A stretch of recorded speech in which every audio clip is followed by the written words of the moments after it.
diving into two of my favorite concepts, bound nature and free nature. Now, even as I said that, you probably have no idea what I'm talking about, especially if you haven't been following me or you're new to the Carrie Campbell experience and this is one of your first episodes. Bound nature and free nature really are the signatures of my program and what I do in terms of helping, women move through eliminating their limits and creating the life that they want. I want to dissect these for you today because this is probably the most powerful way to bring order to the chaos of your mind, your emotions, your thoughts, your past, your future, et cetera, et cetera, et cetera. So bound nature and free nature essentially are these two opposite voices that we have, or identities even, you can look at it like that. And ideally what we want to do is we want to step out of living in bound nature in order to live in free nature. Okay, so that's kind of where I'm going to start, but I'm gonna unlayer it. Okay, so definitely one that you want to take notes on, because this all honestly, there's me hitting the mic. This honestly is something that has the power. I know has the power because I've been teaching it for 15 years. Not only have I been teaching it for 15 years, but I've been using it myself. So when you understand your bound nature and what it is, how it shows up in your life, how it gets in the way of your life, how it sabotages, how it was created, and then you understand what free nature is and how to move towards it, you really do unlock the ability to, get everything that you want in your life, create everything that you want in life, reach all of your goals. So let's start with bound nature. Okay. We're going to start with bound nature. Now, it's appropriately called bound nature. So think of the word bound, right? Imagine yourself being tied up. Imagine yourself being stuck.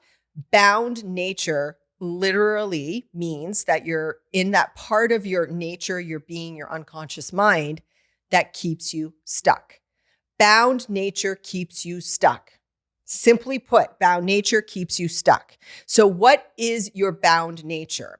For a lack of better words, I don't love using the word negative because, there's a lot of different ways to look. Sometimes that you can have bound nature that's not actually negative in emotion, or it's even nuanced and you won't pick up on it. So the way I like to look at it is bound nature is all of your thoughts, feelings, behaviors, and physical symptoms that do not serve you moving forward. That's the simplicity of it. Bound nature, it presents itself in your thoughts, your feelings, your behaviors, and your physical symptoms. It holds you back, it hinders you, and it's non-serving. Now, I want to help you understand how your bound nature was created. And the first thing, let me just say this, we all have a bound nature. Every single one of us has a bound nature. It's impossible not to, unless you're living isolated, away from the world and you've never had any influence like in your life. So your bound nature is the part of you that has been created through all of your non-serving negative influences and experiences. So the best way to look at it is, I'm going to give a story from my own personal life. I grew up with my mom won't mind me telling you the story. When I was growing up, my mom was an alcoholic. And so, she, for several years that I realized, my mom's an alcoholic. She had a problem drinking. We used to have moments where she would, lash out and get angry. She's been like 30 years sober. So like she's well past that. But so the influence of my mom being an alcoholic, what that ended up doing for me was I actually rebelled against alcohol when I was in my teens and my 20s. So I didn't become an alcoholic. I rebelled against it. But the influence of her drinking, what it actually ended up doing for me was it created a story that there was shame and embarrassment around alcohol. So when I did start, indulging, having a glass of wine or a glass of two, my husband would say to me, "Oh, you're having another glass of wine." And immediately I would get triggered into feeling shame and embarrassment because I have a story based on my influence that alcohol's bad. And that it was represented my mom being an alcoholic and there's shame and embarrassment and it was an addiction. So that became a bound nature narrative of mine. My bound nature was very much associated alcohol negatively, emotionally, like from a shame, embarrassment, guilt perspective. That wasn't something I was born with, right? That was something that was influenced into me that created a non-serving narrative, a negative narrative that would create all of these emotions in my life, or these, feelings stuck in my life. So your bound nature at large, it is the part of your mind, of your being. You can look at it from the standpoint of ego. The problem is when, I call it bound nature because a lot of people don't actually understand what psychological ego really means. When I say to somebody ego, like, oh, this person's an ego, some people often say like, oh, yeah, he's so full of himself. That's not what ego is. Like we have a little bit of a confusion mainstream about what ego really is. So I wanted to simplify the process. And by calling it bound nature, it's like all encompassing.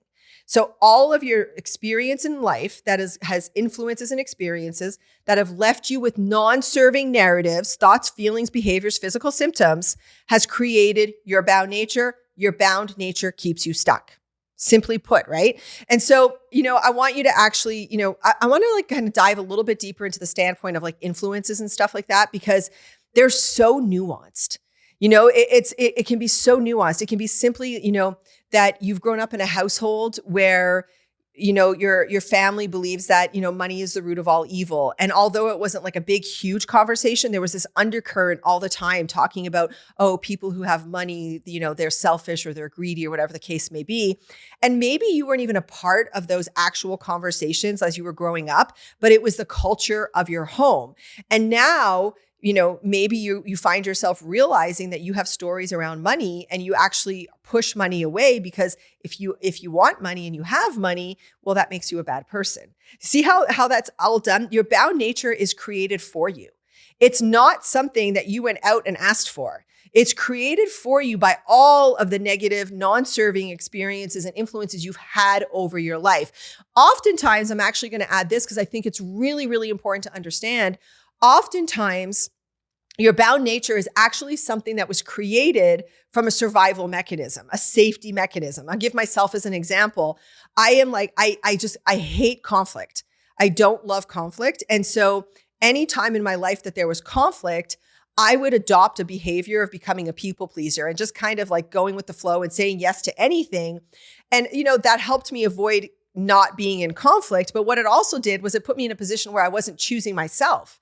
And I was kind of kowtowing to what everybody else wanted in the world. That doesn't serve you when you're trying to, pursue your own goals. So like that was a necessity for me in that period of life that I adopted those skills. Your bound nature kind of will come in to protect you in like the path of least resistance by adopting narratives or behaviors or whatever the case may be to protect you and keep you safe. Doesn't necessarily mean it's helping you.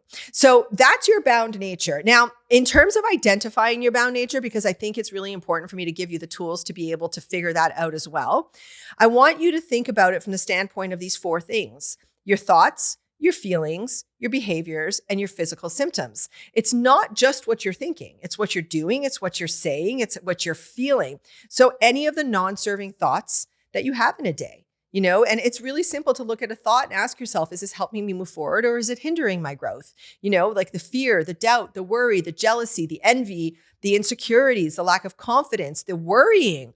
It's those things don't have to be there. Those are conditioned into you. Feelings, fear, worry, overwhelm, sadness, confusion. It's really important to understand that I think feelings, the range of feelings are real.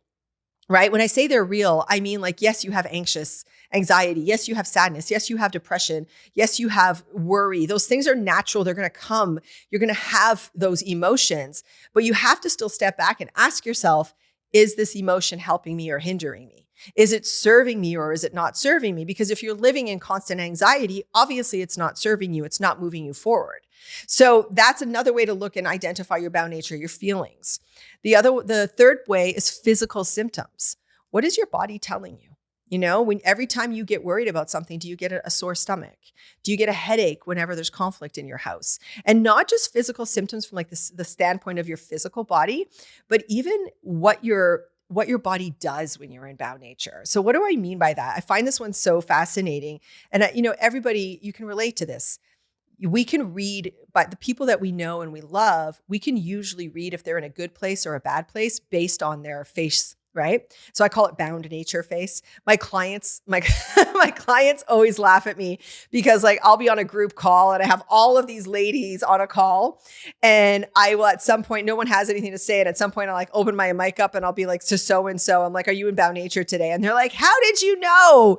Well, I know because your face is telling me, right? And I got really good at learning how to feel when my face shifted.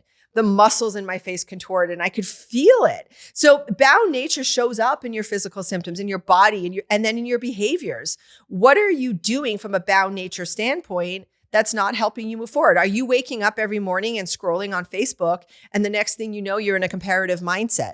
Are you distracting yourself from doing the things that you need to be doing because, there's fears or there's insecurities? So why are there 4 different ways for you to be able to identify it? Because I want to make it easy for you to identify your bound nature. Some people in my history of presenting this to people, some people are able to catch their thoughts first. I'm a feeler, so I can catch my feelings first. Some people are really good at catching what their body's telling them first. Really what you want to do is you want to, as quickly as possible, learn how to identify when you're in bound nature. And then what's the whole goal? To get out of bound nature, right? And that's, look, I realize in the context of, today, that's a lot of information. And how do you do that? The 4 pillars of mindset, all the equations, all the tools, all the strategies, the Pentagon of success, all the things that I teach and I share. That's how you get out of bound nature. Like if I were to really summarize what I do with, my clients, it's moving them from a bound nature way of living to a free nature way of living. Literally, that's what I do. So now let's talk about free nature. What is free nature? Free nature is the state that you were born in. You were not born with a bound nature. You were not born insecure. You were not born lacking confidence or self-worth or any of those things. I love the story. I always use this as an example. Like no 6-month-old baby walks in front of the mirror with like a little Buddha baby belly and is like, oh my gosh, I'm so fat. I hate myself. No 6-month-old thinks that. Why do you think that about yourself? If you think that about yourself, because you've been conditioned by society, by people, by self-image, all of these different things. So your free nature is the way you were born. You were born free. You were born aligned. You were born neutral. You were born content. You were born not with all of these heavy hangups that life has given us. Your free nature, it's not perfection, but your free nature is alignment. It's self-awareness. It's self-love. It's confidence. It's feeling good. So look, I know a lot of women that I've worked with who've never even been able to identify their free nature when they start working with me. They realize they've lived their lives consistently in bound nature, which is, you might be listening to this right now, realizing how hard of a truth that is. When was the last time you felt joy? When was the last time you were doing something that you could just, you lost time and you were completely connected and completely alive in your energy? That's free nature. When we're in free nature, we're in flow. We're in free nature. We're in an effortless place to create and to move forward because there's nothing holding us back. So that's your free nature. So, I refer to bound nature and free nature all the time. And I think it's really, really important to understand the context of that and that language, because one of the things you can do then is you can start to associate like, okay, this is not like all of these negative thoughts and feelings, etc. They're not me. They're my bound nature and they don't actually belong to me. They belong to the influences of my past.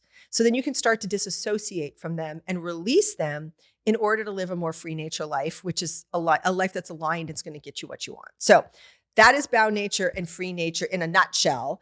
And it's obviously a lot to practice, but that's what we're here for, to keep practicing.